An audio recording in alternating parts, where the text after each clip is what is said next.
जय श्री राम, जय माता दी। श्री राम शरणम मम। जैसा कि आप जानते हैं, ग्रहों में सबसे बलवान कौन ग्रह है? शनि। शनि ऐसे ग्रह हैं कि रंक को राजा और राजा को रंक, अर्थात अर्श से फर्श पर, फर्श से अर्श पर। उनको देर नहीं लगती किसी व्यक्ति को पहुंचाने में। और कलयुग में बहुत प्रभावकारी हैं शनि। जब शनि के 7.5 आती है, शनि का ढैया आती है, शनि के मार्केस अवस्थाएं आती हैं, तो जातक को, व्यक्ति को बहुत परेशान होना होता है। राजा हरिश्चंद्र, राजा नल, भगवान राम, मर्यादा पुरुषोत्तम, जब जिनके ऊपर ज्योतिष में आया है, जब जिनके ऊपर ये शनि का 7.5 हो अथवा शनि की महादशा आई हो, तो कुछ न कुछ व्यक्ति के जीवन में उथल पुथल होता है। ये शनि दंडाधिकारी हैं। ये दंड देने का अधिकार शनि के ग्रह के पास है। व्यक्ति को शुभाशुभ कर्मों का, जैसे उसके कर्म होते हैं वैसा वो दंड देते हैं, व्यक्ति से प्रयाश्चित कराते हैं। जीवन में शनि की 7.5 3 बार आती है। 7.5 साल, 7.5 साल, 7.5 साल। अगर कोई व्यक्ति 7.5 3 बार तब आएगी जब व्यक्ति शतायु होगा। शनि एक राशि पर 30 महीना रहते हैं, 2.5 साल रहते हैं। और जब द्वादश भाव, लग्न भाव, द्वितीय भाव, धन भाव, तो ये 7.5 का पीरियड होता है। फिर चतुर्थ भाव जो सुख का भाव है अथवा मृत्यु भाव में जाते हैं तो शनि कढ़ैया बोली जाती है। एक बार द्वंद्व हुआ, किसमें? शनि में और माँ लक्ष्मी में। लक्ष्मी बोली कि मैं अगर किसी का साथ छोड़ दूं तो व्यक्ति दर दर भटकेगा। शनि बोले मेरी तो दृष्टि ही ऐसी है, अगर मैं पूर्ण दृष्टि से देख लूँगा तो सामने वाला परेशान हो जाएगा। अहंकी हो गई, लड़ाई हो गई। शनि अपने आप को सर्वश्रेष्ठ साबित करना चाह रहे हैं। महालक्ष्मी तो हैं ही जगत प्रसूत्य। तो ये दोनों निर्णय के लिए गए किनके पास? भगवान विष्णु के पास। भगवान विष्णु मुस्कुराए, किसका पक्ष ले? रामावतार में देख लिए थे एक बार शनि का, वन वन भटकना पड़ा। अब माँ लक्ष्मी हैं, उनकी अर्धांगिनी हैं, उनको भी रुष्ट कर नहीं सकते।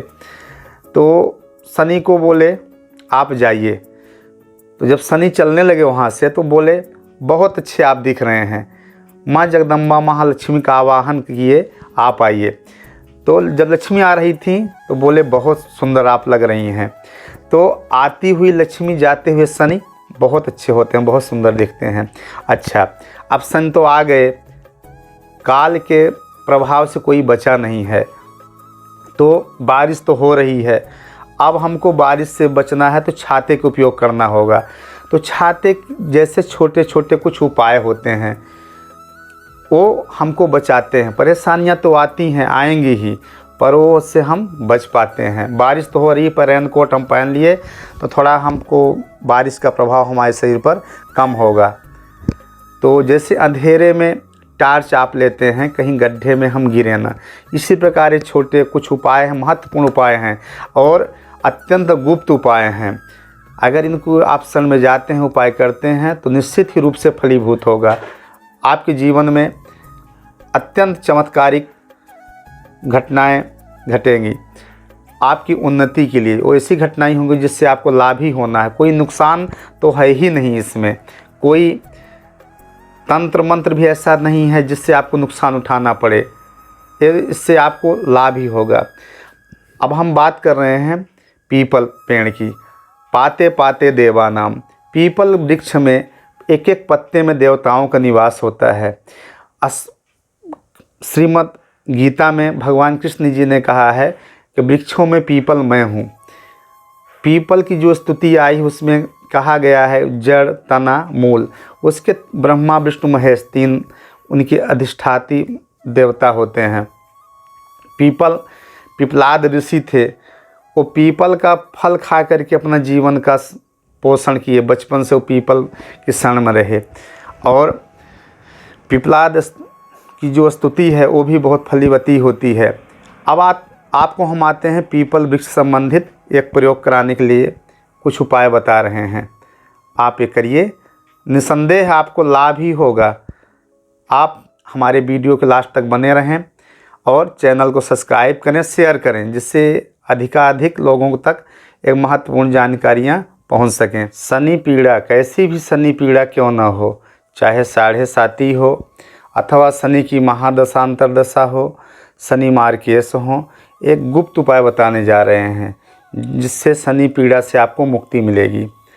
आप शनिवार के दिन, शनिवार शनि भगवान का दिन है, शनिदेव का दिन है, शनिवार के दिन पीपल वृक्ष के पास जाइए।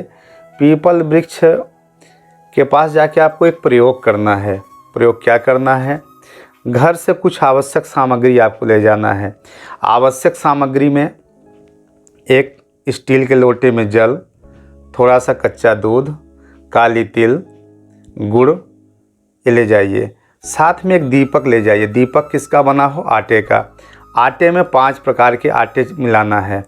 गेहूँ, चावल, मूंग, उड़द और तिल, काली तिल ये सब मिला करके समभाग अर्थात बराबर भाग में इसको आटे को बना लीजिए। इसका आटे को बनाने के बाद इसका आप दीप बनाइए। दीप ले जाना है और जो बत्ती है, बत्ती मौली धागा अथवा कच्चा सूत का, तो आपके सिर से पैर तक जो अंगूठा है वहाँ तक का माप लीजिए। माप लेने के बाद उसको आप 11 फोल्ड कर लीजिए, 11 बार उसको आप मोड़ लीजिए और उसको बत्ती को बना करके दीप में रख लीजिए। और पीपल के जो पेड़ है उसके पश्चिम भाग में आपको दीप रखना है। दीप के बत्ती लगा देना है, सरसों तेल डाल देना है। थोड़ा व्यवस्था आप करिए, दीप बुझना नहीं चाहिए।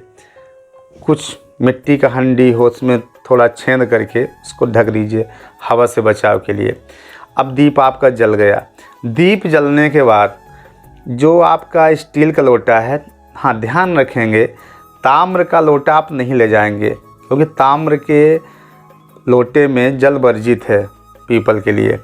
तो स्टील के लोटे में जल, जो आवश्यक सामग्री हम बता दिए हैं, जल, कच्चा दूध, गुड़, काली तिल, ये सब सामग्री आप वहाँ मिला करके और 7 बार प्रदक्षिणा क्रम में, क्लॉकवाइज प्रदक्षिणा क्रम में आप 7 बार वहाँ पे थोड़ा थोड़ा जल देते रहना है और घूमना है। घूम करके पश्चिम भाग में फिर से आप आ जाइए। जहाँ आपका दीप जल रहा है वहाँ आ करके दोनों हाथ, पीपल की जो जड़ है, दोनों हाथ ऐसे करके पीपल की जड़ में हाथ लगाइए। ऐसे जड़ में हाथ लगाना है। हाथ लगा करके और श्वास लेना है। एक श्वास खींचिए और एक श्वास लेने के बाद जितना बार उस श्वास में ओम नमः शिवाय जितना आप रोक सकते हैं श्वास को, उतने बार अंदर ही अंदर आप ओम नमः शिवाय का जप करिए। आराम से धीरे धीरे श्वास निकाल लीजिए। फिर आप श्वास भरिए, फिर से आप ओम नमः शिवाय का जप करिए। 5 बार एक प्रक्रिया आपको दोहरानी है। जब 5 बार हो जाए तो उनकी जड़ पर आप थोड़ा सा जल ले करके, जो आपका अलग से जल रखा हुआ है, समर्पण कर दीजिए और वहाँ की मिट्टी आप नेत्रों से और माथे पर लगाइए। उनसे कैसी भी शनि पीड़ा क्यों न हो, 7.5 क्यों न हो, मार्केश की स्थिति क्यों न बनी हो, ये महामृत्युंजय जैसे लाभ देता है। बहुत सरल प्रक्रिया है, बहुत गुप्त प्रक्रिया है, अत्यंत फलवती प्रक्रिया है। आशा है आप लाभान्वित होंगे। ऐसे गुप्त रहस्यों से भरा हुआ हमारा चैनल जो आपके लिए उपयोगी होगा, आपके लिए मार्गदर्शक काम करेगा, आपके जीवन में उत्थान अभ्युदय लाएगा। आप लगातार जुड़े रहिए, वीडियो को देखते रहिए और आपके मंगल कामना के साथ जय श्री राम। शेष मिलते हैं अगले वीडियो में।